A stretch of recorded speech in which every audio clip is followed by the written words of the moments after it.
તો એસઆઈઆરની કામગીરી કરતા વધુ એક બીએલઓની તબિયત લથડી છે। એસઆઈઆરની કામગીરી કરતા બીએલઓ બેભાન થઈ ગયા છે। બીએલઓના સહાયક મહિલા કર્મચારી બેભાન થયા છે। બીએલઓના સહાયક કાજલબેન પટેલ બેભાન થઈને પડ્યા। પ્રતાપ વિદ્યાલયમાં ચાલતી ફોર્મ ચેકિંગની કામગીરી દરમિયાન આ ઘટના બની છે। કાજલબેન પટેલને રિક્ષામાં બેસાડીને હોસ્પિટલ લઈ જવાની તૈયારી હતી અને બાદમાં 108માં બેસાડી સયાજી હોસ્પિટલ લઈ જવામાં આવ્યા છે।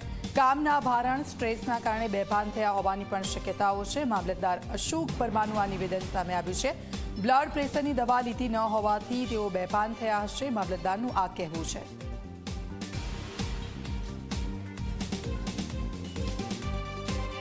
સહાયક તરીકે આપણે નિમેલા છે। નામ તો મને એમનો આઈડિયા નથી, કારણ કે હું હમણાં જ અહીંયા સ્થળ પર આવ્યો એટલે પેલું બીપીની રેગ્યુલર ગોળી કદાચ મિસ થઈ ગઈ હોય એટલે એ ચક્કર જેવું આવી ગયું છે અને અત્યારે સ્ટેબલ છે। એમને એસએસજીમાં લઈ ગયા છે। અમારા સેક્ટર ઓફિસર બી જોડે છે અને હું પણ અત્યારે એસએસજી જાઉં છું અને માહિતી લીધી છે। ઓલ ઓકે છે, કોઈ પ્રોબ્લેમ જેવું નથી। ઘણીવાર પેલી બીપીની ગોળી મિસ થઈ જતી હોય તો ચક્કર ને એવું આવી જતું હોય છે। એસઆઈઆરની કામગીરી કરતા ચૂંટણી પંચના કર્મચારીઓ સ્ટ્રેસ અનુભવે છે અને સ્ટ્રેસના કારણે કેટલીક વખત તેમને હાર્ટ એટેક આવી રહ્યા છે અથવા તેઓ બેભાન થઈ રહ્યા છે। ત્યારે આવી જ ઘટના વડોદરા શહેરમાં પણ બનવા પામી છે।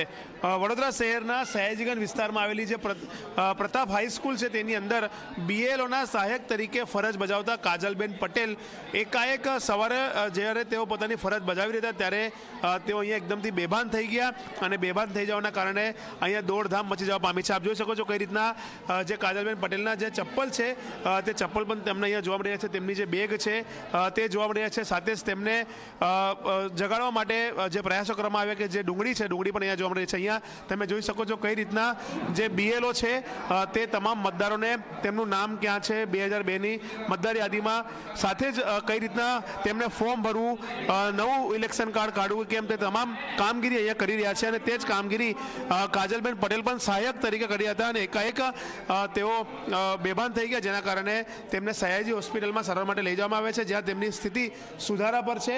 જે રીતના માહિતી મળી છે મામલતદાર દ્વારા કહેવામાં આવ્યું છે કે બીપીની ગોળી લેવાનું કદાચ બેન ભૂલી ગયા હતા અને તેના કારણે તેમને ચક્કર આવીને તેઓ બેભાન થયા હોવાની વાત અત્યારે સામે આવી રહી છે। પરંતુ મેડિકલ જે તબીબનો રિપોર્ટ છે તે સામે આવ્યા પછી ખબર પડશે કે શું સ્ટ્રેસના કારણે તેઓ બેભાન થયા, કામના ભારણના કારણે બેભાન થયા કે પછી બીપીની ગોળી નહીં ગળી અને તેના કારણે ચક્કર આવવાથી બેભાન થયા, તે તો રિપોર્ટ પછી સ્પષ્ટ થશે। પરંતુ એક વાત નક્કી છે કે છેલ્લા 15 દિવસથી જે ચૂંટણી પંચની એસઆઈની કામગીરીમાં જે પણ કર્મચારીઓ રોકાયા છે, બીએલઓની જવાબદારી જે નિભાવી રહ્યા છે, તેઓ ક્યાંક ને ક્યાંક કામના ભારણના કારણે સ્ટ્રેસ અનુભવી રહ્યા છે।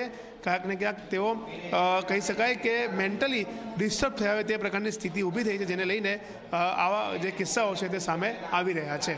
કેમેરામેન મુકુંદ દવે સાથે રવિ અગ્રવાલ, ઝી મીડિયા, વડોદરા।